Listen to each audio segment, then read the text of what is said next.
FMCG sector તમે જુઓ 2%ની તેજી અત્યારે ફિલહાલ બતાવી રહ્યું છે. શું થઈ રહ્યું છે આ સેક્ટરમાં, કયા કયા સ્ટોક્સ ચાલી રહ્યા છે, જાણી લઈએ મારા સહયોગી મિરલ સોલંકી પાસેથી. મિરલ, જણાવો શું ઓબ્ઝર્વેશન્સ આજે એફએમસીજી સેક્ટરમાં જોવા મળ્યા છે?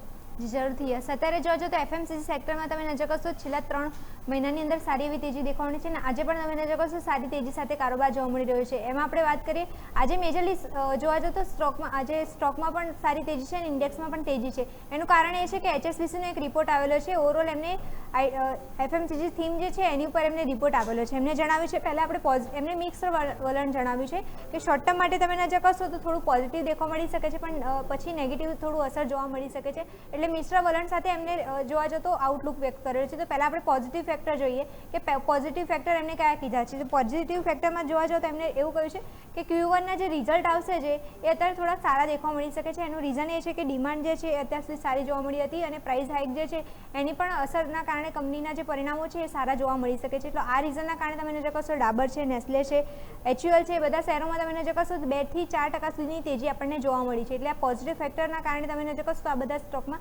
સારી તેજી જોવા મળી છે. પણ આ શોર્ટ ટર્મ માટે હોઈ શકે છે. નેગેટિવ એમને કહ્યું છે કે લાંબા ગાળે નેગેટિવ જોવા મળી શકે છે. એનું રીઝન એમને કહ્યું છે કે અલ નીનોની અસર અને જે નબળું મોન્સૂન જે છે એ જોવા મળી શકે છે, જેના કારણે જે ડિમાન્ડ જે છે એને થોડી અસર થતી જોવા મળી શકે છે. એટલે FY 2027ના જે પરિણામો આવશે અને જે ડિમાન્ડ જે હશે એ થોડી નબળી જોવા મળી શકે છે. એટલે લાંબા ગાળાનું આઉટલુક તમે નજર કરશો તો થોડું નેગેટિવ એમને વ્યક્ત કર્યું છે પણ શોર્ટ ટર્મ માટે એમને પોઝિટિવ વ્યક્ત કરેલું છે.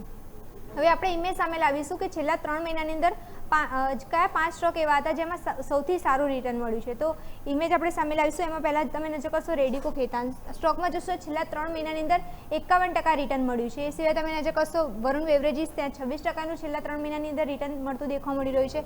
પછી નેસ્લે તમે નજર કરશો ત્યાં 18%થી વધારે રિટર્ન દેખવા મળ્યું છે.